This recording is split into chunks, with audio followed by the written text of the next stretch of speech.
si on continue comme cela, la France en 2050 sera un Liban en grand. Vous êtes en danger. À mes yeux, vous êtes en danger pour notre pays. Vous êtes un raciste. Pour moi, la délinquance que nous vivons n'est pas une délinquance. C'est un djihad.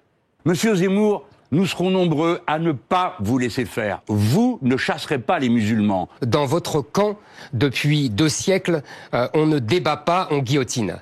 On n'invective pas, on ostracise et on met dans des camps de rééducation, quand c'est pas dans des asiles psychiatriques. Ça suffit. Vous insultez continuellement les musulmans en essayant de donner l'idée que vous allez les canichiser. Vous n'y arriverez pas. Ça n'a pas de sens. Et je ne me suis pas trompé, contrairement à vous. Vous vous trompez tout le temps et vous vous reniez tout le temps. Moi, non. Faites pas le professeur dans un domaine que vous connaissez pas. Vous connaissez tout et moi je connais rien. Bonjour à tous.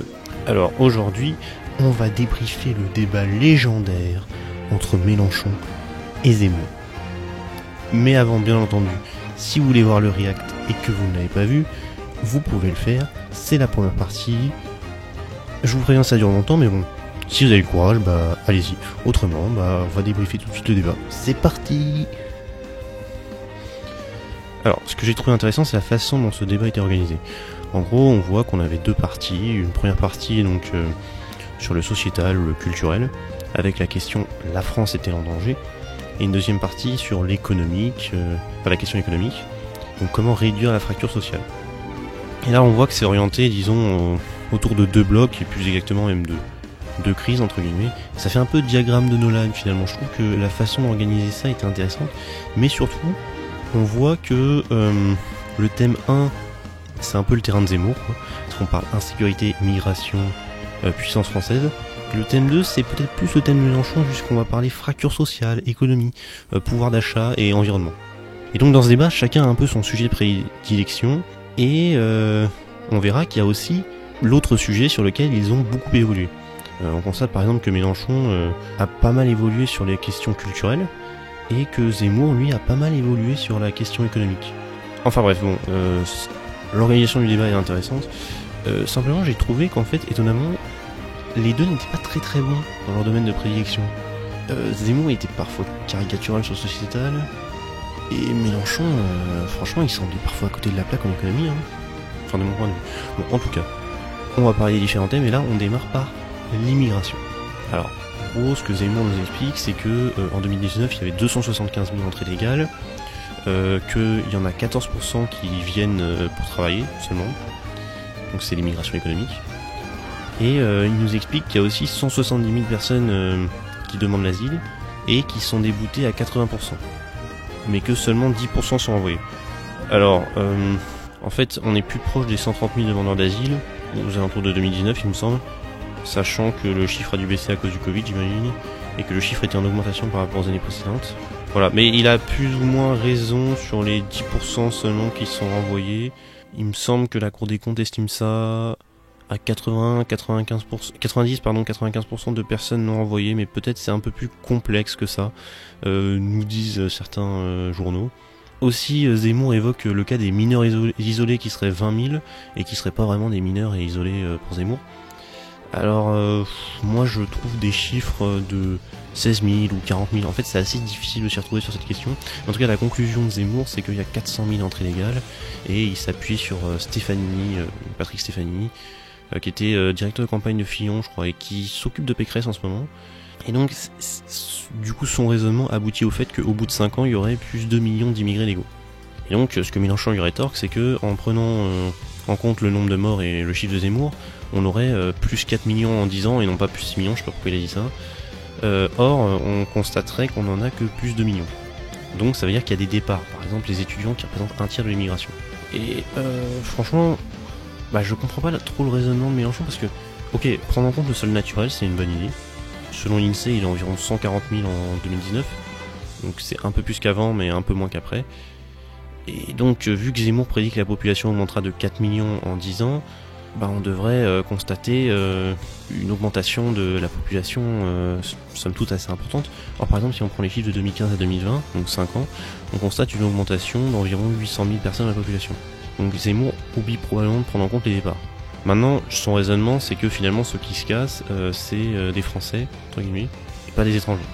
En tout cas, bref, si le sujet vous intéresse, vous pouvez aller voir l'article du Parisien, il est assez intéressant sur le sujet, et il détaille un peu mieux que moi les choses. En tout cas, l'objectif de Zemmour, donc, c'est de montrer qu'il y a un grand remplacement, et que si on continue comme ça, la France en 2050 sera un Liban en grand, avec des communautés qui s'affronteront dans une guerre civile, entre guillemets. Et donc il faut empêcher la libanisation de la société française qui est le problème principal. En gros, il faut pas que le peuple français soit remplacé parce que sinon la France meurt et c'est le problème principal. Et pour Zemmour, les Français ont peur de disparaître et il dit que 70% des Français pensent comme lui sur les sujets d'identité et d'immigration, qu'on n'est plus en France et qu'il manque bien entendu le candidat pour incarner cette ligne, c'est-à-dire probablement lui. Et il s'appuie aussi sur un rapport de France Stratégie récent que j'ai pas eu le temps de voir pour parler de ce potentiel remplacement de population. Alors d'ailleurs, Zemmour botte en touche un petit peu sur la question de la réémigration en disant c'est quoi, qu'est-ce que c'est, comment vous le définissez. Bon, j'imagine qu'il n'est pas pour un renvoi des gens de couleurs de peau différentes comme de Lesquin, mais bon, est-ce qu'il n'est pas pour un renvoi de certains immigrés? Je sais pas quelles sont les conditions. En tout cas, à un moment, il évoque Milza, donc l'historien, pour appuyer sur le fait que entre 1870 et 1940, il y aurait eu 3 millions d'Italiens et qu'il y en a eu 2 millions qui ont été renvoyés parce qu'ils n'arrivaient pas à s'assimiler ou parce qu'ils ne trouvaient pas d'emploi. Bref, on les a pas gardés parce que voilà, ils s'intégraient pas à la société française.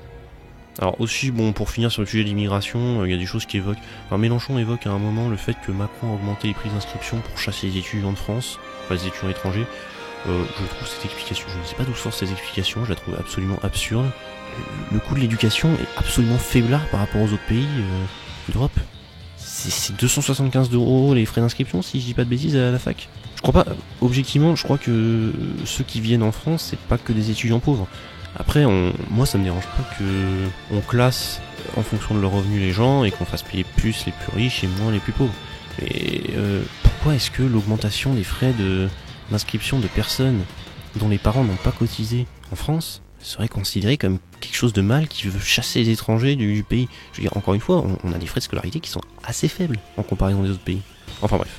Aussi, Mélenchon dit que les immigrés donnent 3 milliards de plus qu'ils ne consomment en prestations sociales. Alors certes, les immigrés augmentent la croissance, c'est vrai, mais objectivement, je ne sais pas d'où sort le chiffre de 3 milliards. Certains parlent plutôt d'un impact neutre, faudrait que je me renseigne plus sur le sujet, mais en tout cas, je ne sais pas sur quoi il s'appuie. L'autre sujet de ce débat, c'est la créolisation contre l'assimilation. En gros, Mélenchon est partisan de ce qu'il appelle la créolisation, et Zemmour de l'assimilation. En gros, pour Mélenchon, la France, c'est un concentré de diverses cultures qui ont su cohabiter ensemble parce qu'elles vivent sur un même territoire. C'est ce qu'il appelle le phénomène de créolisation. En gros, la France est un méli-mélo, et il y a un projet commun qui aboutit aux droits de l'homme et à une révolution qui s'est faite carrément pour l'humanité. Bon, je rappelle, il y a eu la révolution américaine avant qui a appliqué les idées des Lumières. Bon, faudrait peut-être pas l'oublier celle-ci. C'est peut-être trop libéral pour Mélenchon, je sais pas. Après, cette créolisation, elle est assez étrange. Alors lui s'appuie sur Édouard Glissant, donc qui serait le théoricien de la créolisation et qui explique en gros, je sais pas s'il explique ça, mais en tout cas Mélenchon explique que les dom-toms, c'était par exemple une somme d'esclaves d'horizons totalement différents qui ont fini par avoir une culture commune. Oui, enfin, d'accord, mais il y a eu un processus de violence, Mélenchon. C'est-à-dire les mecs ont eu une culture commune par la force des choses. Un petit peu comme dans l'histoire de France d'ailleurs, hein. On a forcé pas mal de populations à s'assimiler à la France. Est-ce qu'en temps de paix c'est possible? Je ne sais pas. Ce que je trouve étrange, c'est que Mélenchon semble opposer l'humanisme et l'universalisme. En gros, il se revendique plus universaliste. Pour lui, l'humanisme, ça implique la créolisation. Et là, je trouve ça bizarre. Un républicain défenseur des Lumières qui nous explique que l'humanisme et l'universalisme ne sont pas compatibles, moi je crois que j'ai loupé un épisode. Voilà, bon, enfin bref, en tout cas, pour Mélenchon, la créolisation, c'est l'absence de domination, personne ne domine l'autre, et l'assimilation, ça n'existe pas. Pour lui, l'assimilation, ça signifierait qu'il y a quelque chose d'invariable à quoi on devrait ressembler, et ça n'existe pas. Alors il a pas tort sur le fait que, bon, c'est quoi cet invariable, comment ils sont définis. L'assimilation a pas mal de limites selon moi dans la théorie, mais la créolisation, je comprends pas ce que c'est exactement. J'imagine que c'est l'autre nom pour dire multiculturalisme. Je sais pas pourquoi il appelle ça créolisation. Bon, enfin bref. En tout cas, Zemmour, bien entendu, n'est pas d'accord avec cette vision. Il explique que le catholicisme, c'est le ciment de la France, et que Mélenchon ne veut pas le voir. Lui qui ne croit pas que la France démarre à Clovis, et aussi il explique que bien évidemment les Français assimilés sont Français, et est assimilé celui qui respecte les critères de naturalisation qui selon lui ne sont plus appliqués. Par exemple, on naturaliserait des femmes voilées. Alors, je sais pas si le fait d'avoir le voile t'interdit d'être naturalisé, je sais pas si c'est dans les critères, tu vois. Est-ce que vraiment un vêtement peut être dans les critères Au pire, tu sais, je m'habille en tailleur quelques jours, hein. J'ai envie de dire si je suis une femme voilée. Personne ne saura l'identifier. Bon, enfin bref. Et puis, il y a des Françaises nées françaises qui se convertissent à l'islam et qui portent le voile. Ça existe. Qu'est-ce qu'on en fait de celle-là? On leur enlève la nationalité, je comprends pas. Alors ensuite, on passe à l'islam. Donc, pour Zemmour, l'islam est bien évidemment politique, c'est une évidence. Et l'islam ne s'occuperait pas de l'intériorité des fidèles. Bon, je sais pas si c'est vrai ça.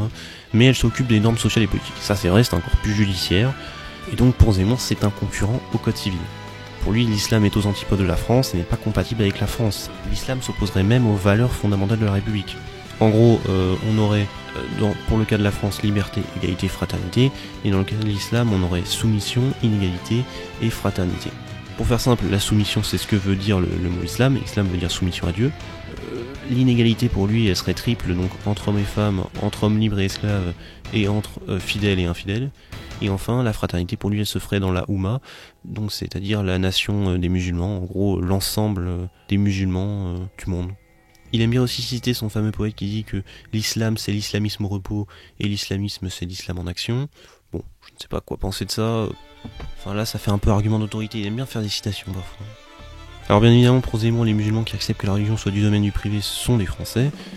Bon bref, ça, il ne le conteste pas. Par contre, Mélenchon, lui, explique à Zemmour que toutes les religions donnent des consignes absurdes. Donc Zemmour n'y connaît rien. Il n'y a pas de religion bienveillante. Par exemple, il y aurait des incitations au meurtre dans la Bible et des vertus dans l'islam. Oui, c'est évident. Enfin, déjà, c'est pas les mêmes époques, Mélenchon, c'est un peu anachronique de dire ça. Et puis, je suis désolé, le Nouveau Testament reste quand même globalement plutôt bienveillant, j'ai l'impression. Enfin bref, bon, on peut... Disons que cet argument, toutes les religions donnent des consignes absurdes et il y a de la violence dans toutes les religions, donc l'islam en gros ça va. Je sais pas si c'est très très bon argument, plus j'ai l'impression qu'il a tout simplement pas compris ce que Zemmour a dit, donc ça fait un peu homme de paille sur les bords. Enfin bref. Mélenchon explique aussi que l'islam malékiste domine le Maghreb, et donc que la loi enfin, dans cette vision de l'islam, la loi serait au-dessus de la religion, donc ça montre que Zemmour n'a rien compris. Or je ne sais pas d'où cette information sort, je ne connais pas particulièrement l'islam malékiste, mais je n'ai rien trouvé sur l'idée qu'il fallait se débarrasser de la loi islamique, c'est-à-dire la charia.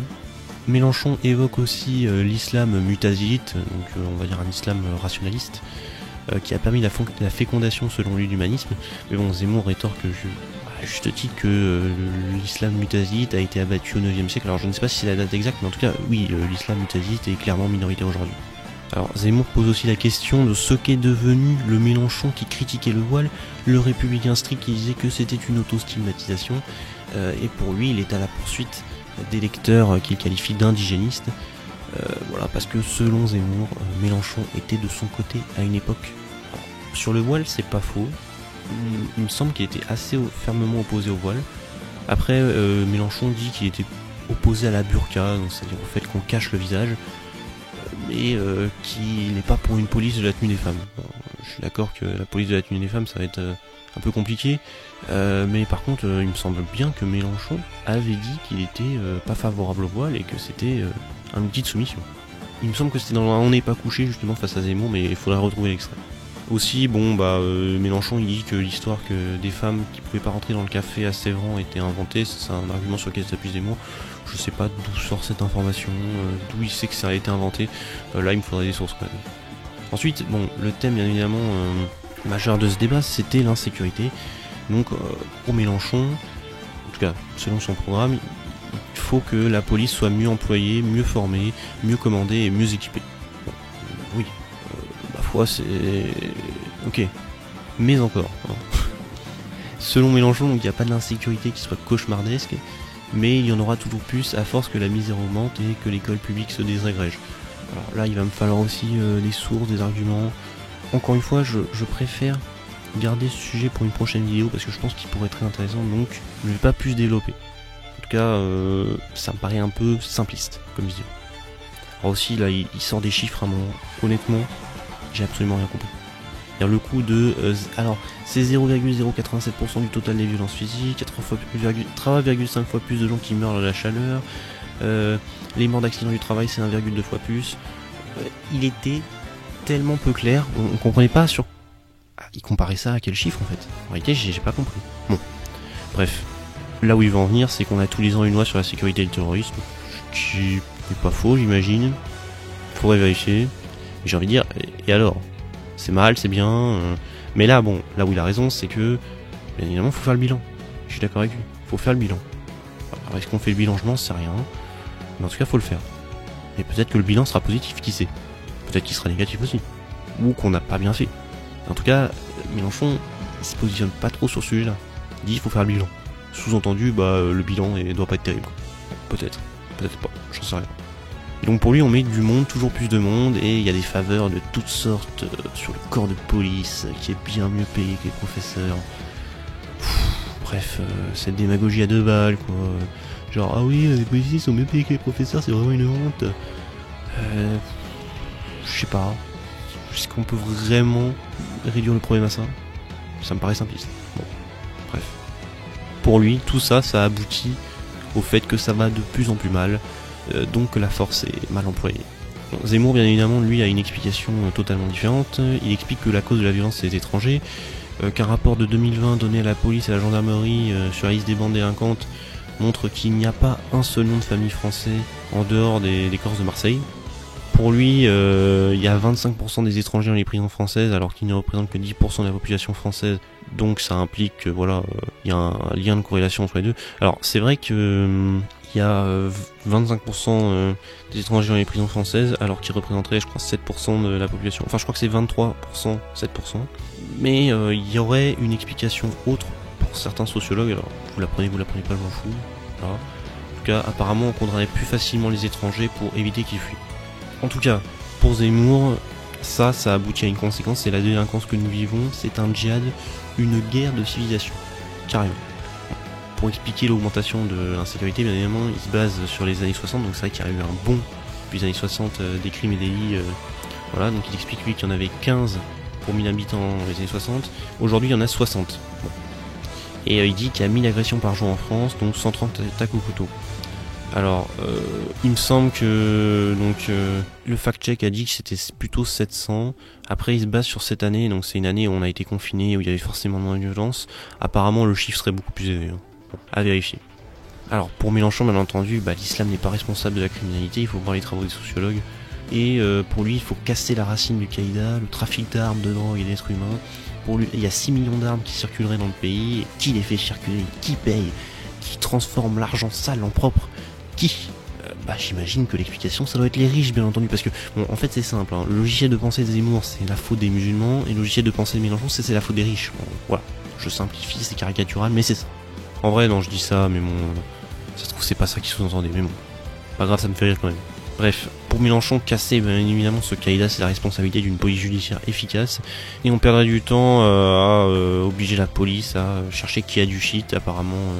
Les policiers passeraient 50% de leur temps à vérifier si les gens ont du shit dans leur poche. Bon, je ne sais pas si c'est vrai. C'est possible, en vrai. On perd probablement du temps, je m'en fous. Voilà, ça m'intéresse pas plus que ça. Voilà. Et donc, pour Zemmour, qui n'est pas d'accord, bien évidemment, la France est en guerre civile parce que la tête de Samuel Paty a été coupée, parce qu'il y a un égorgement d'un policier et que la guerre civile, ça démarre comme ça. Oui, ok. Peut-être, ça démarre peut-être en douceur, mais ça veut pas dire qu'on est en guerre civile, Zemmour. En tout cas, lui s'appuie sur Boualem Sansal pour dire que la France pourrait basculer dans un état de guerre civile. On verra. Je ne sais pas. Je n'y crois pas trop pour le moment personnellement, mais on verra. En tout cas, pour éviter la guerre civile, il faut des mesures drastiques, expulsion des étrangers de prison et déchéance de nationalité des binationaux qui font des crimes et délits pour les expulser après. Alors, je sais pas où tu places la frontière du crime et délit, Zemmour, mais si le téléchargement illégal, ça te retire ta nationalité française et ça t'expulse du pays, je trouve ça un peu abusé. Tu en conviendras. Ensuite, bien évidemment, après l'insécurité, le sujet majeur, on va dire que c'est la police. Pour Mélenchon, on a coupé la police de la population et pour la dissolution des BAC, 7000 policiers alors qu'il n'y en aurait que 5000 pour la police judiciaire. Il est pour la dissolution des braves. Alors selon lui, elle taperait sur des gens. Je ne sais pas d'où il sort cette information. Alors il ne veut plus de flashball, de grenades et de possibilité de tirer sur le visage, ce qui peut se comprendre. Pour lui, il y a eu 32 éborgnés, c'est la preuve que ce ne sont pas des bavures mais des actes délibérés. Donc en gros, il accuse de pouvoir de délibérément tirer sur les gens. Écoutez, c'est possible, il y a eu beaucoup de répression, c'est vrai, pour les Gilets jaunes. Après, le Conseil d'État a maintenu l'usage du LBD, donc c'est-à-dire que le Conseil d'État est aussi soumis à cette idéologie, je ne sais pas.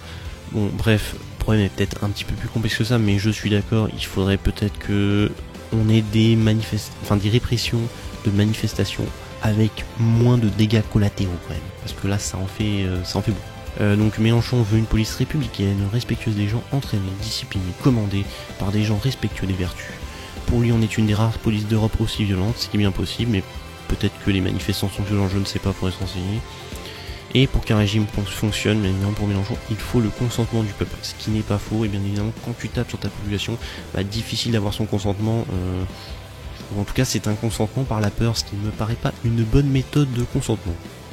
Zemmour donc par rétorque à Mélenchon qui accuse les policiers de pousser au crime, d'être criminogènes, d'être agressifs et racistes. C'est pas vraiment ce qu'il a dit, d'ailleurs Mélenchon s'en défend, même si bon c'est vrai qu'il a l'air de critiquer pas mal les policiers, le petit Méluche. Mais bon. Pour Zemmour, bien évidemment, le quotidien des policiers est difficile, c'est vrai, on leur tend des guet-apens, ils sont agressés, insultés, on leur jette des cocktails Molotov dans leur bagnole, bref, être policier c'est pas joli. Zemmour s'appuie sur le film Bac Nord pour parler du quotidien des policiers. Bon, je ne sais pas pourquoi, un délire avec Bac Nord, mais bon. Mélenchon finit par dire que la police n'est pas raciste, mais qu'il y a des racistes dans la police. Oui, bravo Einstein. Waouh. Je ne sais pas à quoi servait cette phrase, ça n'a aucun intérêt. Bon, passons à l'OTAN. Alors, pourquoi est-ce qu'ils évoquent l'OTAN? C'est bien évidemment par rapport à la récente crise des sous-marins, avec le contrat qui a été passé entre l'Australie et les Américains, australiens qui ont laissé tomber le contrat avec la France, un contrat de plus de 50 milliards il me semble.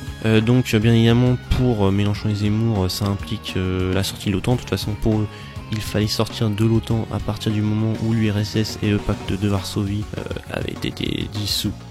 Donc pour Mélenchon, la France doit récupérer son indépendance et être à l'initiative d'autres alliances, dont des alliances francophones.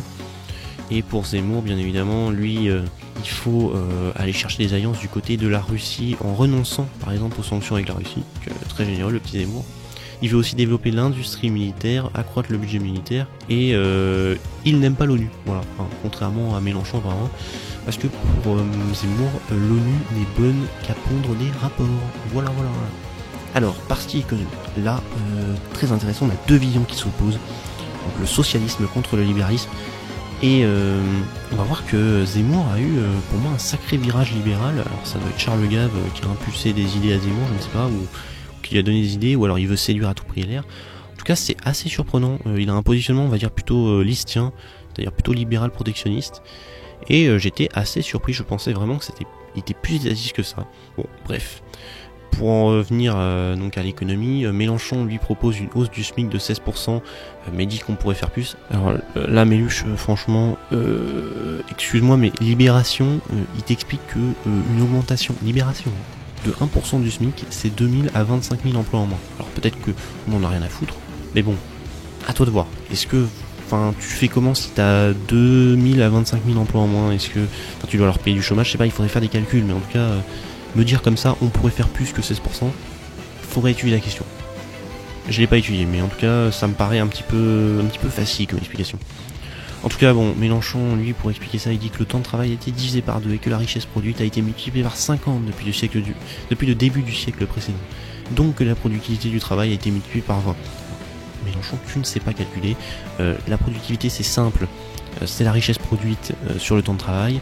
Donc si le temps de travail a été divisé par 2, ça veut dire que la productivité est multipliée par 2, sachant que la richesse a été multipliée par 50, ça veut dire que la productivité a été multipliée par 100. Bon, bref, je ne sais pas pourquoi tu dis fin. Je ne sais même pas d'où sortent tes informations, en fait je ne les ai pas trouvées, mais bon, c'est pas grave. En tout cas pour Mélenchon, c'est la preuve que nous ne sommes pas pauvres, donc nous avons des moyens. Oui, effectivement, on n'est pas pauvres, après est-ce qu'on a des moyens, je ne sais pas. Dans la période récente, selon lui, les inégalités se sont creusées d'une manière absolument incroyable. C'est faux, les inégalités en France stagnent. Alors certes, à l'échelle mondiale, généralement, dans la plupart des pays, elles augmentent, mais pas en France, parce qu'on a un système redistributif qui est très fort. Il dit aussi voilà, que 26 personnes possèdent autant que 50% de l'humanité, et que les principales fortunes des milliardaires ont augmenté de 30% durant la crise du Covid. Selon lui, un ruissellement vers le haut s'organise. Il faut arrêter avec Mélenchon, il faut arrêter d'utiliser ce mot de ruissellement, personne ne l'utilise à droite. Je tiens juste à le signaler. En tout cas, je n'en connais pas. Et je ne connais pas d'économiste qui utilise ce mot. Bref. Donc quand on augmente le SMIC, on augmente mécaniquement et rapidement tous les autres salaires selon Mélenchon. Ah bon? Alors moi je lis Mathieu Plane de l'OFCE, voilà ce qu'il dit. Il y a un effet de rattrapage sur les salaires qui sont juste un peu au-dessus. Il y a un risque assez fort pour l'employeur d'embaucher au niveau du SMIC. Une hausse de 1% du SMIC entraîne donc une hausse moyenne des salaires de l'ensemble du secteur marchand de 0,1% seulement. On dit aussi que les plus pénalisés seraient les PME et TPE puisque 24% de leurs salariés sont rémunérés au SMIC contre 4,5% dans les grands groupes. Mélenchon en faveur des grands groupes, oui c'est étonnant. On me dit aussi que en théorie une hausse du SMIC se diffuse mécaniquement sur les salaires les plus proches jusqu'à 1,5 fois le SMIC, mais comme les employeurs ne peuvent pas tous augmenter leur grille salariale, le nombre de SMICards augmente. Une revalorisation du SMIC augmente donc la part prise en charge par l'État. Selon un rapport de l'inspection générale des finances de 2010, une hausse de 1,5% amputerait le budget de l'État de 1,4 milliard d'euros. Et encore, si une partie de la grille indiciaire des fonctionnaires est revalorisée, la facture grimpe à plus de 2 milliards d'euros. Bref, Mélenchon, on remarque quand même que les effets d'une hausse du SMIC, c'est pas aussi évident que ça, donc me dire oui, on va faire 16% et on peut même faire plus, j'espère que t'as prévu un budget solide, j'ai hâte de voir ton programme, hein, parce que là, il y a intérêt à ce que tu aies un truc solide pour financer tout ça. Bon, Mélenchon il explique bien évidemment qu'il faut augmenter les salaires pour des raisons sociales et écologiques car les individus avec plus de moyens ont les moyens de trier ceux qu'ils vont acheter, notamment en alimentaire, où nous sommes victimes d'une augmentation de l'obésité et du diabète. Alors, je suis d'accord que c'est bien d'augmenter le budget des classes les moins aisées pour leur permettre d'avoir un meilleur pouvoir d'achat.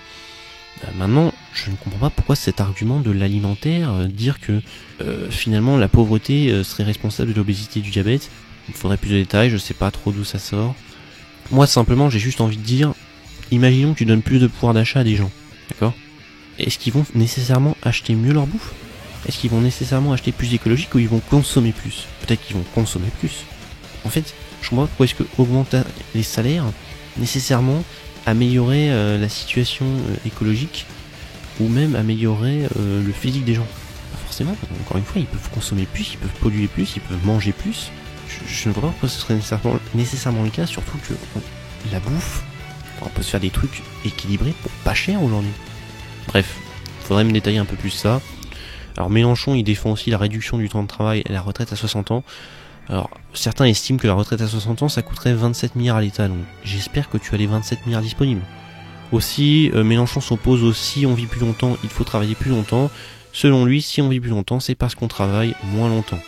Bon, alors, non, si on vit plus longtemps, déjà, je pense que c'est en partie grâce à la médecine. Peut-être que le travail a un impact, mais quel est l'effet du travail sur l'espérance de vie? J'aimerais savoir. Combien? Tu vois, là, déjà, faut me le dire. Aussi, quels sont les boulots qui font baisser l'espérance de vie? On pourrait très bien imaginer que les gens ne travaillent que dans les services à la fin de leur vie, ou alors fassent des travaux d'intérêt général, ou alors même forment des apprentis. Il me semble qu'ils le font en Allemagne, tu vois. C'est-à-dire en fait, à la fin de leur vie, ils forment des gens. Ce qui est plutôt une bonne idée, je pense, non? Je comprends pas pourquoi est-ce qu'on devrait nécessairement passer à 60 ans. Ça, faut le justifier. Ensuite, faire partir à la retraite plus tard, selon Mélenchon, empêcherait la jeune génération de trouver du boulot. Je ne comprends pas pourquoi les jeunes coûtent moins cher. Ils sont plus en forme. Pourquoi? Enfin, je ne comprends pas. Quelqu'un qui a de l'ancienneté dans un boulot, ça coûte cher. D'ailleurs, c'est pour ça que l'ancienne génération souffre d'un chômage assez important, parce que quand tu tombes au chômage et t'as plus de 50 ans, c'est un peu finito, quoi. Ça va être compliqué de retrouver.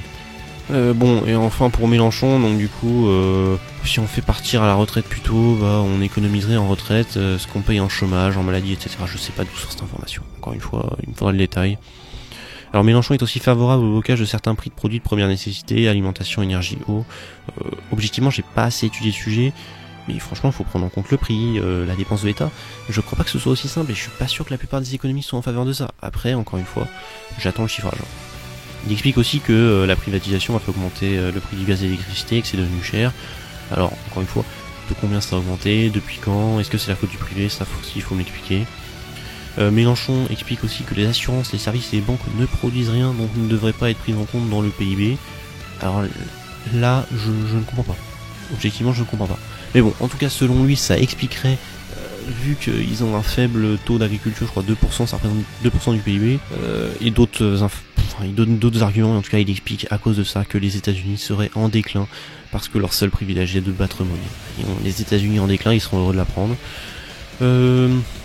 En tout cas, pour Mélenchon, c'est bien évidemment la faute de l'Union Européenne qui organise la concurrence libre et non faussée, et il faudrait un protectionnisme écologique. Pour lui, c'est aberrant par exemple que 50% de nos approvisionnements en fruits et légumes viennent de l'extérieur. Aussi, il dit qu'il faut comparer, alors il explique aussi à Zemmour qu'il faudrait comparer le prix des assurances privées avec les assurances publiques pour démontrer réellement l'utilité du public. Je suis d'accord, il faut faire des comparaisons. Voilà, je peux rien dire de plus. Il faut vérifier, est-ce que ça coûte plus cher, est-ce que ça coûte moins cher, mais je crois pas qu'il y ait une explication uniforme qui soit avec le privé ça coûte forcément plus cher et avec l'État ça coûte forcément moins cher. Là, je suis pas trop d'accord, et pourtant c'est ce que développe Mélenchon durant ce débat. Alors là, on va passer sur Zemmour parce que pour moi vraiment c'était le plus intéressant de voir la position économique de Zemmour, qui a pour moi pas mal évolué. Alors déjà, il explique que les patrons ne sont plus les principaux responsables de l'immigration, et il dit que jamais la droite n'a eu le courage et le temps de mettre en œuvre ses recettes. Bref, là on se dit, what, que se passe-t-il? Zemmour veut séduire l'électorat LR, il a basculé libéral, et c'est ce qu'on va voir, oui, il a l'air en tout cas de développer des thèses plutôt libérales dans ce débat. Alors, bon, pour Zemmour, il pense qu'on n'est pas dans un pays si riche, je trouve qu'il abuse un peu. Pour lui, on est dans un pays en déclin, en voie d'appauvrissement et de tiers-mondisation. Pour expliquer ça, il fait une démonstration dont j'ai franchement la flemme de parler. Mais bon, en tout cas, Zemmour pense qu'on s'est appauvri parce que la Chine est entrée dans l'OMC, ce qui ravage les industries de main-d'œuvre. Pour lui, c'est moins 1 million d'emplois entre 2001 et 2010. Et le principal responsable, bien évidemment, du déclin de la France, c'est aussi l'État-providence obèse. Selon Zemmour, cet État-providence, déjà, il est très redistributif. C'est pour ça que Mélenchon dit n'importe quoi quand il dit que les inégalités se sont creusées en France. Zemmour dit qu'avec les aides de l'État, on a une inégalité de 1 à 3. Alors moi, j'ai trouvé 1 à 7, mais bon, voilà, comme il le dit, c'est un des coefficients de Gini les plus faibles de l'Occident. On est sur un indice de Gini de 0,3. Donc oui, ce qui est l'un des plus faibles d'Europe, clairement. Alors Zemmour explique aussi qu'un des problèmes, c'est la baisse de la production française, donc parce que notre modèle social est obèse. Enfin bref, c'est de la faute du modèle social, tout simplement parce qu'il a renoncé à 2 principes. Le premier, c'est lier la contribution au travail. Nous avons de plus en plus de prestations qui dépendent de l'assistanat et pas du travail. Alors, je suis d'accord qu'un modèle qui ne favorise pas le travail est probablement destiné à péricliter. En tout cas, il faut encourager le travail. Maintenant, la question c'est, est-ce que face à la multiplicité des prestations, comme il le dit, on va pas être obligé de faire une allocation universelle et donc nécessairement d'accepter une part d'assistanat finalement? C'est ça la question, est-ce qu'on va pas être obligé d'évoluer, surtout face à la mécanisation du travail physique? Je pense que va falloir se poser la question, tu vois. Est-ce que le prisme de l'assistanat, de l'anti-assistanat absolu est encore envisageable et possible à droite? Je ne crois pas. Aussi, Zemmour dit que le deuxième principe auquel il a renoncé le modèle social, c'est la solidarité nationale. Pour lui, on est passé à une solidarité universelle, c'est-à-dire que on a ouvert nos prestations au monde entier. Voilà. Je vais pas plus développer que ça, mais en tout cas, il montre bien que le modèle social a une dépense gigantesque, donc c'est 741 milliards. Alors lui dit 750, mais bon, c'est grosso modo la même chose. Et donc, à cause de cette dépense sociale, les dettes et les charges sociales explosent. Donc ces charges sociales poussent les entreprises à délocaliser, donc on perd l'emploi. Ce qui est vrai. Alors après, c'est vrai, mais est-ce que nécessairement baisser les impôts, ça implique qu'on va faire revenir les gens? Pas sûr. Là, il va falloir étudier, tu vois. Mais bon, bref. Nous avons aussi il y a aussi le coût du travail, hein, c'est-à-dire clairement pas en dehors des charges, il y a aussi des pays dans lesquels le coût du travail est très faible. Alors, nous avons aussi donc une immigration sans travail qui, selon Zemmour, pèse sur nos comptes. Ça, je ne sais pas, puisque l'immigration apporte de la croissance, je ne sais pas, faudrait étudier. En tout cas, selon lui, ça pèse sur nos comptes. Et donc pour Zemmour, il faut réduire les charges sociales, réduire les impôts et même supprimer les impôts de production. Et il faut aussi que les allocations logement, familial et RSA se limitent aux Français. Alors, Est-ce que vraiment ça doit se limiter que aux Français? Je sais pas, par exemple, j'imagine un immigré qui a cotisé pendant 10 ans sur le territoire, est-ce qu'on peut pas l'aider juste parce qu'il a pas la nationalité française? Je ne sais pas. Franchement, la question se pose. Qu'il doive y avoir une priorité sur les Français, ok. Est-ce que ça doit être exclusivement sur les Français? Je sais pas, je pose la question, à vous de voir. Aussi, il évoque la fraude sociale, donc, qui selon lui est évaluée par Charles Prats à 50 milliards. Alors, BFM, eux, ont dit que un rapport de la Cour des comptes parlait de 1 milliard, ce qui est vrai, mais il y a des estimations, les estimations en tout cas sont difficiles, et on en a qui parleraient plutôt de 14 à 45 milliards, donc Zemmour a clairement pris la fourchette haute qui est 45 milliards. En tout cas, bon, pour Zemmour, voilà, il y a beaucoup de fraude sociale. Il n'évoque pas, c'est vrai, la fraude fiscale, et moi je pense qu'il faudrait l'évoquer. Alors, je sais plus quels sont les chiffres, hein. Il me semble que c'est plusieurs dizaines de milliards, ça peut monter jusqu'à 100 milliards. En tout cas, voilà. Les gauchistes diront, mais oui, mais il y a plus de fraude fiscale, ce qui est vrai. Maintenant, est-ce qu'on peut pas non plus s'intéresser à la fraude sociale? Je ne sais pas, mais en tout cas, c'est vrai que Zemmour ne met l'accent que sur la fraude sociale, et c'est même étrange que Mélenchon n'ait pas évoqué la fraude fiscale. Bref, on va pas trop développer. En tout cas, pour Zemmour, il n'y a pas de solidarité sans peuple, et il a peut-être raison. En tout cas, la question se pose. Bref, on va passer au prochain sujet, qui est la nature contre la technique, et plus exactement, le sujet du nucléaire. Donc, en fait, Mélenchon dit que les produits pourris avec le glyphosate ne doivent plus rentrer en France. Alors, là, il y a débat, il me semble. Il y a beaucoup d'organismes qui disent que le glyphosate n'est pas dangereux. Moi, objectivement, je ne peux pas trancher. Je sais qu'il y a des récentes études qui disent que le glyphosate est dangereux. Faudrait étudier le sujet, il faudrait vraiment des experts. Je peux pas me prononcer. Mais en tout cas, j'ai un doute sur le fait d'être aussi vindicatif et de dire que le glyphosate est pourri et ne doit plus rentrer en France.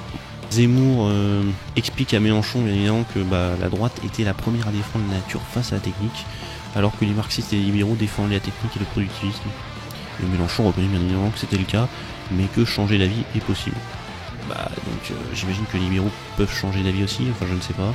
En tout cas, oui, Zemmour a raison, les conservateurs étaient attachés à la nature, mais c'était un attachement plus, comment dire, je dirais presque divin, quoi. Enfin, c'est pas la même écologie que l'écologie qui est proposée aujourd'hui, qui est plutôt une écologie rationaliste, scientifique, et basée sur le fait de concilier la production avec la nature, sauf dans le cas des décroissants, bien évidemment, qui eux estiment que là il faut carrément changer de modèle. Bon, bref. En tout cas, pour Zemmour, il faut réinventer une écologie de droite enracinée près de la nature. Franchement, est-ce qu'on a vraiment envie de se retaper l'écologie réactionnaire? Je ne sais pas. Mais bon, visiblement Zemmour ça le séduit. Zemmour dit en tout cas que nous sommes le pays qui émettons le moins de CO2, ce qui est vrai parce que nous avons le nucléaire à 75% et l'hydraulique à 10%. Mélenchon, lui, voudrait du renouvelable comme les éoliennes et le solaire. Et donc, Zemmour n'est pas d'accord avec ça. Et il pense que le nucléaire est une question même de souveraineté nationale. Alors, même si Mélenchon dit que l'uranium n'est pas français, certes, mais Zemmour dit que c'est une technologie française et que, bien évidemment, les éoliennes, j'imagine qu'on va les acheter ailleurs. En tout cas, bref, abandonner le nucléaire pour Zemmour, c'est abandonner 200 000 emplois directs et 400 000 emplois. C'est l'abandon de la souveraineté et l'acceptation de la décroissance qui ne dit pas son nom. Pour lui, on progressait sur le nucléaire et on enfouait les déchets, et tous les grands pays se remettent au nucléaire, Russie, Chine, etc. Voilà, il faut en tout cas se remettre au nucléaire. Il y a même Bill Gates qui se remet au nucléaire. Bref, Zemmour se place en pro-science et en pro-propriété technique. Et Zemmour explique que, bien évidemment, le problème c'est la sortie nucléaire. Alors, Mélenchon, lui, explique qu'il faut prendre en compte le coût des déchets et qu'il faudrait sortir du nucléaire. Mais alors là, ce que j'adore avec Mélenchon, c'est qu'il ne précise pas quand. C'est-à-dire à terme, mais on ne sait pas quand. Voilà. Donc, le monde aura probablement changé d'ici là. Peut-être que la technologie nucléaire sera propre. Peut-être que Mélenchon sera mort. Bref, on ne sait pas. Mais en tout cas, il faut en sortir. Voilà. Mais il ne faut pas l'abandonner, attention. Il faut en sortir, mais pas l'abandonner. Bref, on sent que Mélenchon n'est pas à l'aise sur le sujet. En tout cas, il ne veut pas de grand recarénage de 150 milliards. Et Zemmour lui rétorque que c'est le montant de subvention des éoliennes. Bref, il y a un débat entre les deux. En tout cas, voilà, Mélenchon, c'est la vision pro-énergie renouvelable et moins de consommation. Pour lui, ça mettrait au travail des dizaines de milliers de gens, voilà, qui sont des Chinois pour Zemmour. Et Zemmour, lui, bien évidemment, c'est le pro-nucléaire qui dit que si on sort du nucléaire, il faudra soit réutiliser du charbon comme l'a fait l'Allemagne, soit tout simplement utiliser des centrales à gaz, selon le ministère de l'écologie. Il s'appuie sur cette source, je ne sais pas d'où il sort ça, mais en tout cas, apparemment ce serait ça. Et Mélenchon dit qu'il faut aussi sortir du plastique. Bref, vous l'avez compris, un débat entre deux positions. Une position pro-nucléaire et une autre anti-nucléaire. Voilà. En gros, une position d'un côté plus productiviste, diront certains, et d'autres plus écologistes. Ensuite, l'autre thème, c'est bien évidemment l'UE et le référendum de 2005, qui constitue la fracture avec les élites. Donc Zemmour pense que les Français ne votent plus parce que tous les gouvernements appliquent les mêmes politiques européistes. Et Mélenchon est probablement un peu d'accord puisqu'il dit que 2005 a cassé la démocratie et que même si certains comme lui ont essayé de redonner leur lustre à la classe politique, ça n'a pas fonctionné. Ils étaient tous considérés comme pareils. Sauf que bon, j'ai envie de dire que Mélenchon a joué sur ce discours populiste. Il a dit lui aussi que la classe politique c'était tous pourris. Et ceci alors qu'il a été parmi l'élite et les décideurs. Le mec c'est un sénateur, il a été dans des gouvernements. Bon bref. Mais en tout cas je suis d'accord avec lui sur le fait que fuir la politique aujourd'hui c'est vraiment un geste sain d'esprit pour vous, objectivement. Parce qu'on sait qu'on va se faire lyncher, parce qu'on sait que on va se faire mettre dans le sac de tout le monde. Donc personne n'a envie de faire de politique aujourd'hui. Enfin personne ne sain d'esprit en tout cas, j'ai envie de dire. Ou alors vraiment t'as des idéaux et tu vois pas où travailler autrement. Mais moi je travaillerai dans le privé à votre place. Foncez dans le privé les mecs. En tout cas, Mélenchon veut sortir des traités européens, il prend l'engagement que tout son programme sera appliqué, et si ça ne correspond pas, il s'assoit sur le traité. Je comprends pas pourquoi il assume pas le Frexit. Après, il a peut-être raison, c'est une technique qui fait moins peur et qui est peut-être plus efficace que le Frexit, mais il va avoir du mal, quoi. Ça va être des bras de fer continuellement. Bon, bref. En tout cas, Zemmour est d'accord, il veut lui aussi des clauses sur la sortie de la concurrence, de l'immigration, de Schengen. Et Zemmour se demande si Mélenchon va soutenir Orban face à la Commission européenne. Et Mélenchon répond qu'il ne soutiendra pas quelqu'un qui dit vouloir assister aux funérailles de la France. Selon lui, la Hongrie est un pays tellement heureux qu'ils ont le taux de naissance le plus bas de l'Europe. Bon, je ne sais pas si c'est vrai, si c'est faux, on s'en fout, on vérifiera. Bon, bref, on passe à la suite. Enfin, le dernier thème, c'est bien évidemment la 4ème contre la 5ème République. Mélenchon, lui, dénonce la monarchie présidentielle. Il veut une assemblée constituante pour faire une nouvelle république, j'imagine. Et il veut le référendum d'initiative citoyenne et la possibilité de chasser n'importe quel élu. Zemmour, quant à lui, dit que Mélenchon veut le retour à la 4ème République qui avait occulté la souveraineté du peuple, alors que la 5ème l'avait rétabli avec l'élection au suffrage universel direct du président et le référendum. Référendum qui est de moins en moins utilisé et qui manque clairement à l'arsenal des nouveaux présidents. En tout cas, Mélenchon dit qu'il faut une constitution qui rende sa souveraineté au peuple, et Zemmour dit que c'est la 5ème. Pour Zemmour, à l'heure actuelle, le problème c'est le gouvernement des juges qui imposent leur vision idéologique. Bref, vous l'avez compris, on a deux visions qui s'opposent clairement, une vision de gauche, une vision de droite, c'est très clair. D'un côté, on a une vision d'un Mélenchon qui avant était un républicain de gauche, qui aujourd'hui est plutôt un petit culturaliste de gauche, j'ai envie de dire. Voilà, on va dire grosso merdo. Et Zemmour, lui, qui avant était plutôt un gaulliste classique, qui à mon avis a plus basculé dans la ligne libérale identitaire. Bref, ce sont ces deux conceptions qui s'opposent, et j'ai trouvé le débat intéressant, mais je m'attendais peut-être à mieux, objectivement. Surtout, je trouve que les deux ont peut-être pas été suffisamment bons. Peut-être Mélenchon était trop agressif par moment et Zemmour un peu trop caricatural. Enfin bref, j'espère que ça vous a plu. Si ça vous a plu, n'hésitez pas, vous savez à quoi faire. Pouce, bouton rouge et cloche. Sur ce, merci d'avoir regardé. C'était Droite Fragile et je vous dis à la prochaine. Ciao.